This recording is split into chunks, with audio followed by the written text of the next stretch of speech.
Shalom, saudaraku yang kekasih yang diberkati Tuhan. Saya mengajak kita untuk menyimak sejenak pendalaman daripada pelajaran sekolah sahabat kita minggu ini yang berjudul Sangkar Burung. Seorang penggemar burung tahu cara bagaimana ia mengajarkan burungnya untuk bisa menyanyikan sebuah lagu. Kalau di tempat yang terang dan bising bercampur dengan suara-suara lain, burung itu susah untuk menangkap lagu yang diajarkan oleh pemiliknya. Jadi, pemilik burung ini akan membungkus sangkar burung itu dengan kain yang gelap warna hitam. Lalu ditaruh di tempat yang sunyi, yang bebas daripada suara-suara lain. Lalu pemilik burung ini mulai menyanyikan lagu itu. Burung itu mendengar, lalu diulangi lagi oleh pemilik burung itu. Sampai kemudian burung itu bisa menirukan lagu yang diajarkan pemilik burung itu. Di dalam ruang yang gelap dan sunyi, burung itu bisa berkonsentrasi. Burung itu mudah menangkap suara-suara yang dia dengar, dan kemudian dia bisa menirukannya. Setelah burung itu dapat menyanyikan lagu itu dari awal sampai akhir dengan utuh, lalu si pemilik burung ini membuka bungkus yang hitam tadi, yang gelap tadi, lalu di tempat yang terang dan mungkin bercampur dengan suara-suara lain, burung itu bisa bernyanyi dengan baik, dengan utuh. Itulah teknik bagaimana mengajarkan burung bernyanyi. Saudaraku, kadang-kadang kehidupan kita ini seperti burung yang dibungkus dengan kain hitam. Dalam kehidupan kita ini kadang-kadang mengalami sisi yang gelap, kondisi yang tidak kita sukai, kondisi yang tidak nyaman, bahkan masalah ataupun tekanan-tekanan ataupun bahkan musibah menimpa kehidupan kita. Karena Tuhan mengizinkan itu semua terjadi dengan maksud untuk memurnikan kita, untuk membentuk pribadi kita, menjadikan kita serupa dengan Yesus Kristus. Mari kita buka di dalam 1 Petrus 1 ayat 6 dan 7. 1 Petrus 1 ayat 6 dan 7. Bergembiralah akan hal itu, sekalipun sekarang ini kamu seketika harus berduka cita oleh berbagai pencobaan. Maksud semuanya itu ialah untuk membuktikan kemurnian imanmu yang jauh lebih tinggi nilainya daripada emas yang fana, yang diuji kemurniannya dengan api, sehingga kamu memperoleh puji-pujian dan kemuliaan dan kehormatan pada hari Yesus Kristus menyatakan dirinya. Rasul Petrus mengatakan bergembiralah. Tidak mudah, saudaraku, dalam kondisi yang tidak nyaman kita harus bergembiralah. Karena Petrus mengatakan maksudnya Tuhan ingin memurnikan kita. Saudaraku, kita ingat pengalaman bangsa Israel pada waktu dituntun keluar dari Mesir sampai di tepi laut Tebrau.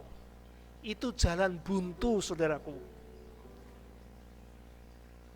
Dan sementara tentara Mesir mengejar, di depannya laut Tebrau, di sana sementara bangsa Israel sudah ketakutan dan marah kepada Musa, Tuhan membuat mujizat. Laut itu terbelah, mereka bisa lewat, dan tentara Mesir yang mengejar, lautnya kembali semula, sehingga tentara Mesir tidak ada yang hidup. Di sana Tuhan ingin mengajarkan bangsa Israel ujian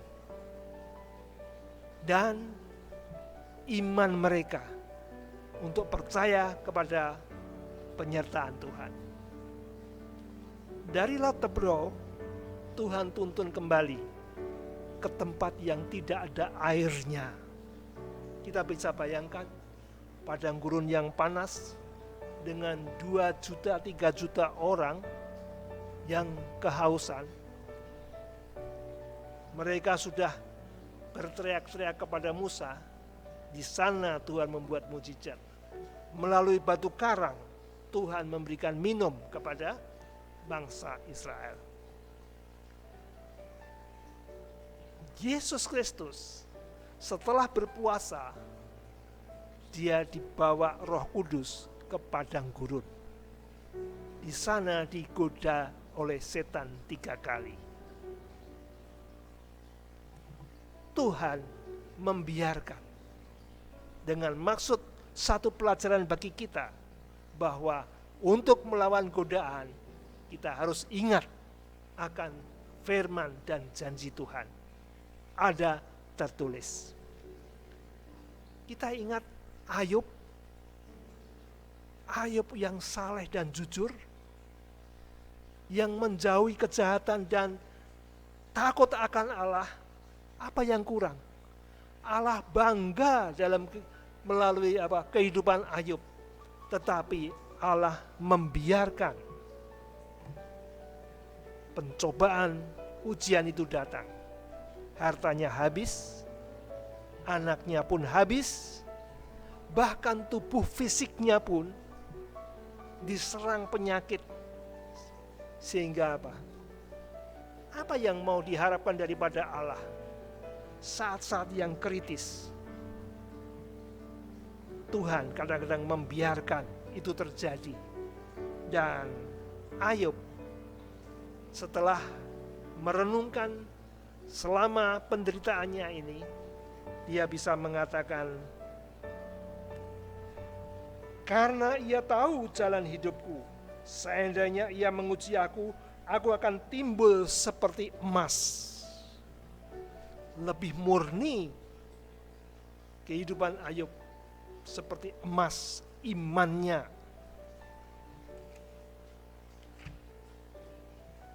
Bangsa Israel di tengah-tengah kesulitan air minum bertanya-tanya, adakah Tuhan Allah berserta kita? Dalam pengalaman hidup kita, pada waktu kesusahan, kesedihan, musibah itu datang, kadang-kadang kita juga bertanya, di manakah Allah? Jangan-jangan kesetiaan kita, kehidupan selama ini yang kita sudah merasa menurut firman Tuhan tidak berkenan kepada Tuhan? Saudaraku, jangan pernah ragu.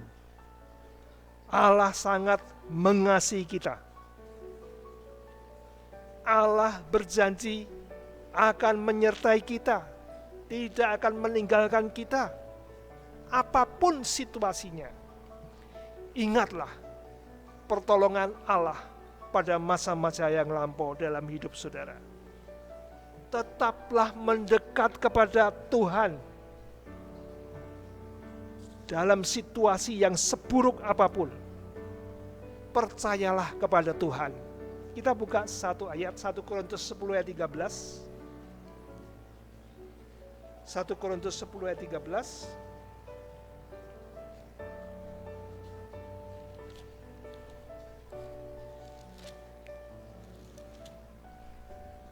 Pencobaan-pencobaan yang kamu alami ialah pencobaan-pencobaan biasa yang tidak melebihi kekuatan manusia, sebab Allah setia, dan karena itu Ia tidak akan membiarkan kamu dicobai melampaui kekuatanmu.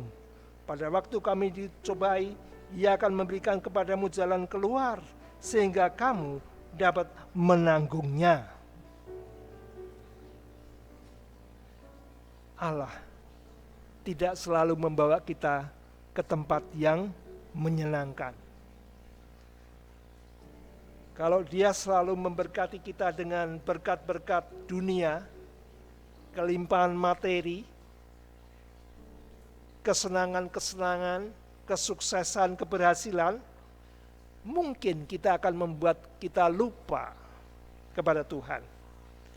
Tidak butuh pertolongannya.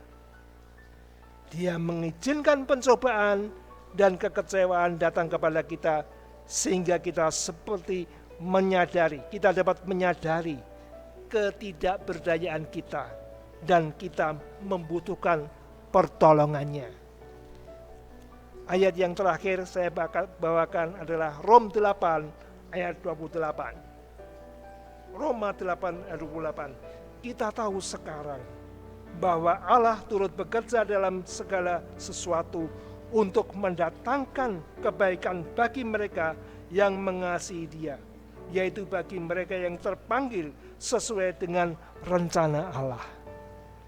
Percayalah, Tuhan tidak pernah meninggalkan kita. Dia sangat mengasihi kita.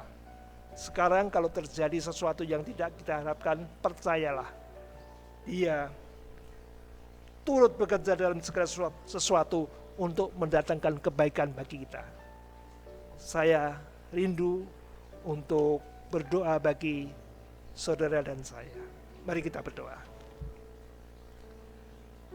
Bapa kami dalam kerajaan sorga, kami bersyukur dan terima kasih Tuhan untuk pelajaran singkat melalui sekolah Sabat ini.